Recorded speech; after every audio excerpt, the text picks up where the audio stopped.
शिवाय, ओम नमः शिवाय, ओम नमः शिवाय, ओम नमः शिवाय, ओम नमः शिवाय, ओम नमः शिवाय, ओम नमः शिवाय, ओम नमः शिवाय, ओम नमः शिवाय। नमस्ते, हिमानी अगेन। तो क्योंकि सावन का महीना है तो मैंने सोचा एक वीडियो बनाऊं जिसमें मैं आपको ये बता पाऊं कि हम सावन के महीने में शिवलिंग को जल अर्पण क्यों करते हैं।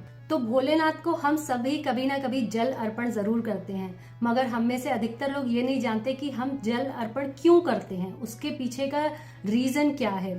सावन यानी कि श्रवण, जो कि चंद्र का एक नक्षत्र भी है, अगर हम शास्त्रों के हिसाब से जाएं तो ये वही महीना है जिसमें समुद्र मंथन हुआ था। समुद्र मंथन क्यों हुआ था उसकी तो कथा ज्यादातर हम सब जानते ही हैं। समुद्र मंथन की कथा में ज्यादा डीप ना जाते हुए मैं छोटी सी शॉर्ट में खत्म करने की कोशिश करूंगी कि जब समुद्र मंथन हुआ तो देवता और दानव ने श्री विष्णु जी की मदद ली और मंदरा पर्वत को उन लोगों ने चर्न किया। मंथन के बाद क्या निकला समुद्र में से? मंथन के बाद निकला अमृत और हलाहल। हलाहल जिसे हम कालकूट भी बोलते हैं, कालाकूट भी बोलते हैं, डिपेंडिंग अपॉन आप इंडिया के किस रीजन में हैं।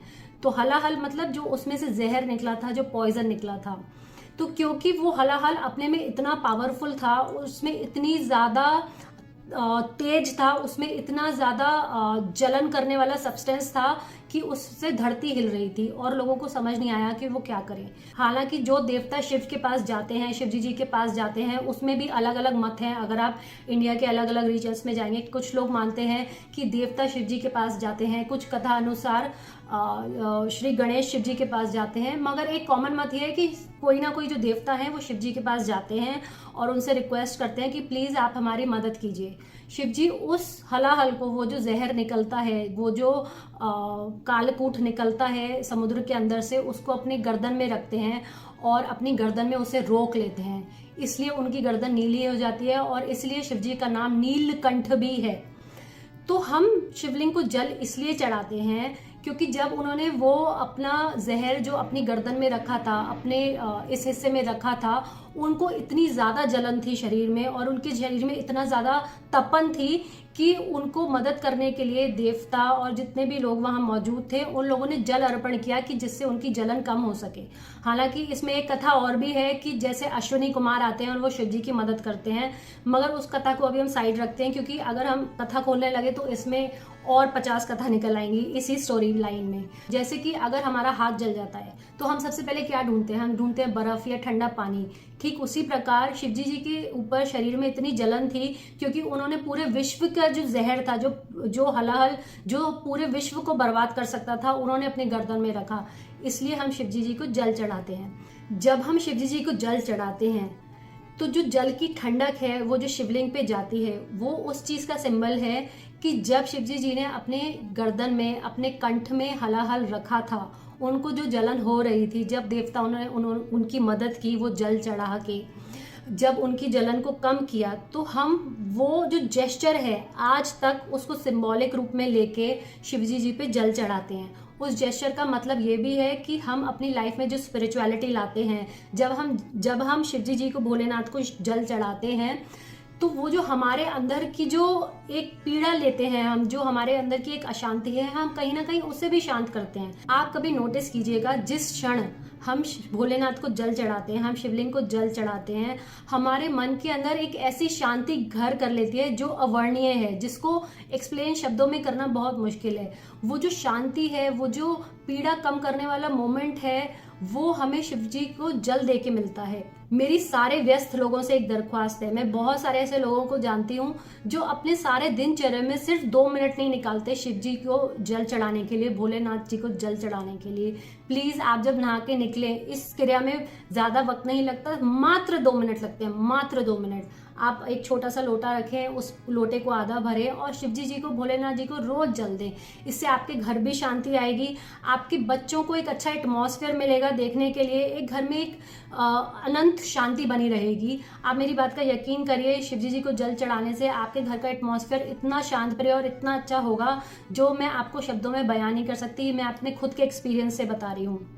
जब पिछली बार सावन आया था 2023 का, अगर आप में से अधिकांश लोगों को याद हो तो 2023 का जो सावन था उसमें अधिक मास था, वो 13 महीने का वर्ष था और उस वर्ष आई थिंक 9 सावन के सोमवार थे।